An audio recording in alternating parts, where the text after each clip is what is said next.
This is the early morning of the 13th of November, just a little after 5 o'clock in the morning. This will be part 2 of Michael Wolff. I know why Epstein refused to expose Donald J. Trump. Play for about 15 minutes. Sit back and have a listen. Because he is the model of what a leader should be, of what success looks like, and so it is important. It's vital. It's required at some level that we understand the truth of who this man is. This charade. We all live in a charade. And you are also lying to Jeffrey Epstein by trying to seduce him into telling you everything. Joanna, there are lies and there are lies. I am not a pedophile. I am a writer. And I guess what you might be saying is, does the means justify the ends? And I would point out that the means in this instance are a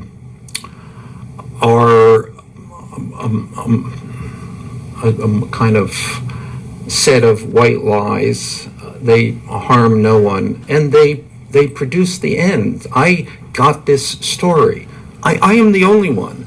And I have been going together actually before the election. We released with the Daily Beast. We released a set of tapes that are much more explicit than these emails that directly connect Donald Trump to Jeffrey Epstein in a way that is, that I think is completely revealing of Donald Trump's character and makes the point. He was, and continues to be unfit to be the president of the United States, to say the very least. So we've been inundated, as have you, with questions from journalists trying to get to the bottom of this story and to understand your methodology.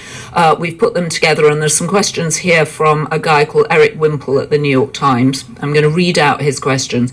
Just wanted to ask you if you could add any context to the emails that were released. Some seem to conclude that you are essentially outlining a strategy for blackmailing Donald Trump. This was when he was a candidate, before he was president. Do you have any response to that? Well, there's a curious thing, that's a reference to, and I say in one of those emails, you can get. Well, it's where you say you could save him generating a debt. And the interesting thing was, this was obviously what Epstein wanted to hear, but the point was how afraid Epstein was of Donald Trump. That really was a kind of going forward thing that Epstein was fearful about what would happen to him if Donald Trump became the president of the United States. Okay, so Eric has another question. It seems as though these emails are news. Did you ever disclose them in any of your pieces or podcasts, or hint at them? Well, as I've said, I haven't talked about almost nothing for the past year except my relationship to Jeffrey Epstein, and have disclosed things that I thought were much more incriminating than these emails. Are there any other emails with Epstein that you could share to fill out the picture of your relationship? Well, more importantly, there are 100 hours of tape, and then Eric Wimple. The next question he will ask is have I? You mentioned that you tried to interest news outlets in the story of the Epstein tapes. How many did you pitch, and how many said no? Do you have any correspondence from those interactions? I certainly do, and everybody has been pitched. There is almost no outlet, streamers, networks, cable stations, and book publishers who has not been pitched on this story. Well, I was going to ask everyone saying no. So you spent 4 or 5 years on and off with Epstein at the centre of Epstein's sort of table with all the people that came to and from his house. The book never appeared. He wanted you to write a book about him after your Murdoch books.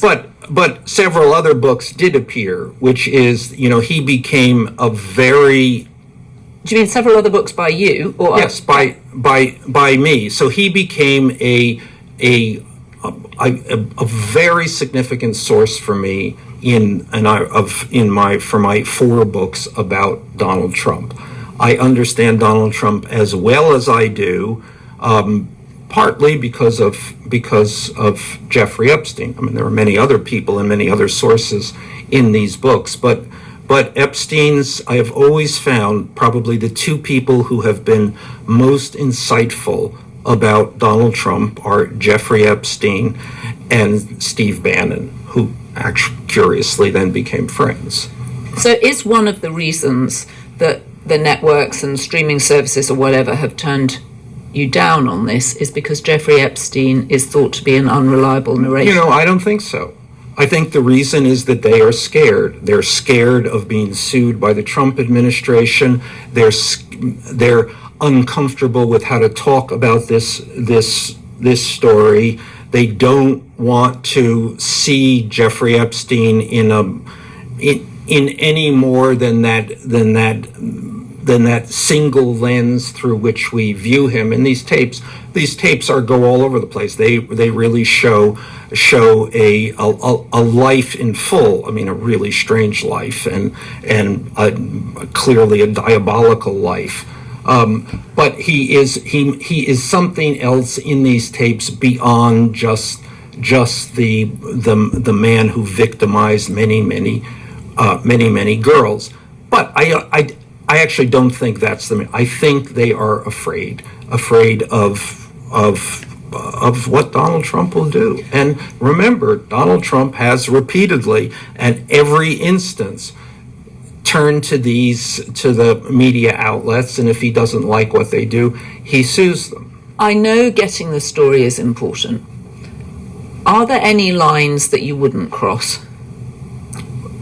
You seem to downplay the importance of getting the story, and which I would not do. Getting the story is the all important thing. But of course, I'm not going to be. Do I have to answer this? Well, you know the answer to this. Of course there are. I mean, you remind me a little bit of an undercover cop. Well, I suppose in a way that I am, and in the television show, the undercover cop always has to prove himself by shooting someone who is. I wouldn't do that. Well, that's relief.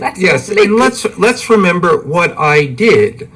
I sat at a table and listened to Jeffrey Epstein and many of the other people who he invited to his table, and I often said what he wanted to hear. His table sounded a really intriguing place to be. There were all sorts of people from world leaders. We've talked on the podcast about how you ran into the head of the Nobel Prize Committee there. You said you saw Bill Gates there, Woody Allen there, Larry Summers there. Is there a way in which you were trying to seduce Jeffrey Epstein into confiding in you, and you were also seduced by Jeffrey Epstein? Well, no. This is. I'm not the first journalist in this position, and many journalists have talked about this and how to navigate such a situation, and the times they have failed to entirely navigate this situation, and I suppose that that there were moments in which you have to stomach what you should not be stomaching, but you do because. When you say that, what do you actually mean? And again, that's why you stomach, because you're not seeing anything, you're not participating in anything, you're just hearing things. So my relationship with Jeffrey Epstein did not go. Actually, I have never, in all of the hours that I have spent with him, I have never saw any interaction with women, with girls. Did you ever see the massage room? I never saw the massage room. I do want to say, and I think it's important that the kind of journalism I do, or the kind of writing that I do, is different from journalists who work at newspapers or broadcast outlets. I am trying to, and I offer an entirely different view. The cost of that is, you gotta be nice to these people. What I find it's interesting is it's access journalism, which normally results in something favourable to the person who's given you access. What I always found interesting about your columns at New York Magazine was that people were clamouring to talk to you, even when you'd written previously negative pieces about them. Yeah, well, even that, sometimes they not. I am willing to, I was going to say I'm willing to blow up people, but that's not really how I think. I have always been just, what the story is. You got the story, you're lucky enough to get the story, you've worked hard enough to get the story, tell the fucking story.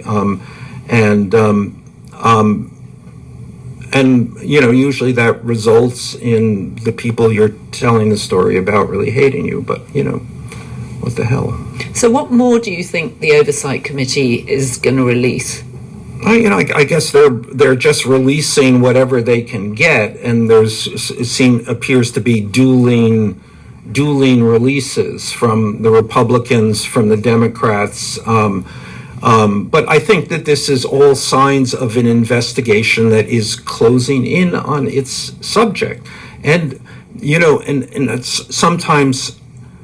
I'm not sure that they realize that the subject here is not so much Jeffrey Epstein, but Donald Trump. Okay, so I want to ask you a question about Ghislaine Maxwell, who we have talked about a lot on the podcast, especially since she's been moved from jail in Tallahassee, Florida, after a 2-day interview with Todd Blanche, number 2 at the Justice Department, to a prison camp in Texas, where we know she has her own puppy. She has a puppy, she has a fitness instructor. And then there is an email from Jeffrey Epstein on Saturday, April the 2nd. It doesn't have the year here, actually, saying, I want you to realize that dog that hasn't barked is Trump. There is then a name redacted, which has since been filled in, because she's dead, by the Republicans, who say it was Virginia Giuffre. Virginia Giuffre spent hours at my house with him. He has never once been mentioned. Police chief, etc. I'm 75% there. And then Ghislaine Maxwell sends him back an email later that day saying, I have been thinking about that.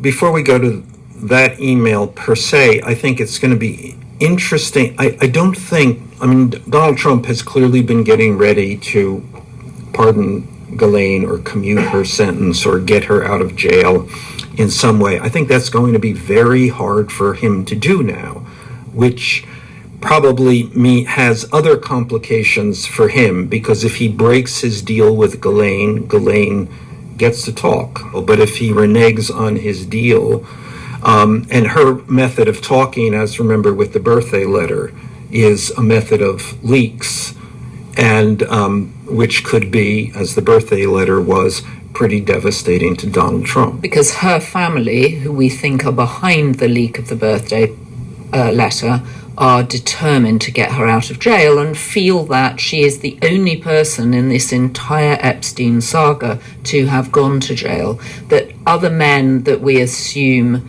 partook of the things that Jeffrey was offering some of them have lost their jobs, but none of them have gone to jail.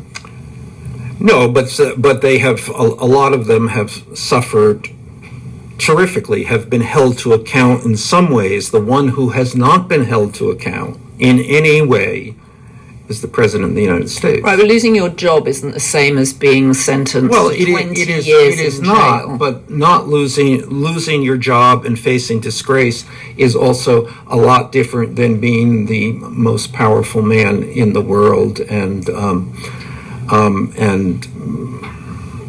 being unstoppable in that, apparently, in the power you hold. And again, one's just struck by the remarkable difference in their journeys, that these were two men that used to tool around Atlantic City together. One ended up dead in a Manhattan cell, still uncertainty around whether he killed himself or whether or not something else happened to him, and the other ended up being the leader of the free world. Yes, and I admire that line because it is my line, which I have used again and again and again and again. And people for years now have been journalists, the media organizations have been willing to overlook this story until, smoking gun time. I think we may be closing in. Now, the Republicans decided to unredact the name and put in Virginia Giuffre because they say there's no mention of Donald Trump in her book, Nobody's Girl, and she never mentioned Donald Trump as one of the people she saw there, although she did mention other people, Alan Dershowitz, Bill Clinton, and actually Al Gore. Complicated witness. She had to apologize to Dershowitz. Al Gore turns out never to have been in any proximity to Jeffrey Epstein. So she's, I don't know. I mean, she's dead, so let's not pile on. But I think there would be no reason for Epstein to write this email were it not to be true. This email was theoretically a private email, and he's writing it to Ghislaine, who would know. So. In 2011. I think it's 2011. Yeah, I think it speaks for itself. So, did you have any sense that this enormous stash of emails was coming? Not in the least. I woke up to this like everybody else. So, I mean, some of the names in here you've talked about, Woody Allen, Bill Gates, but some of the names I was surprised to read. Deepak Chopra. I have discussed Deepak Chopra before as being there, yes. I don't think you have with me. It's an oversight then, because I have been there with Deepak Chopra. Okay, and what was he doing? Yeah, eating an omelet like everybody else. Eating an omelet. And was but he I actually remember guidance to Jeffrey Epstein? But what was Deepak Chopra doing there? I suspect he was there trying to get money out of Epstein, but I don't know. Kathy Rumler, who was Obama's White House counsel, Tom Barrack. No, and Tom Barrack is pivotal here in this the connection, because it was, and I talk about this in Firearm Theory as them being the three musketeers: Trump, Barrack, Epstein, and they were together the closest of friends. And when Tom Barrack went into the White House, or actually he did not go into the White House in the first administration, and that was partly because of Epstein's advice: don't take an official job. But Barrack remained one of the key advisors, still is one of Trump's key advisors. Right, he's an ambassador now. Yeah, but on the phone with Trump constantly. So there you have it, straight from the man himself. If you have been, thank you for joining. So, what do you think, huh? Like I said, don't be surprised if he kills himself. Especially if he can't convince enough Republicans to not sign that document that would force the release of all these disgusting emails. I told you the guy's a pig, didn't I? Pass along, folks. I can't do this alone.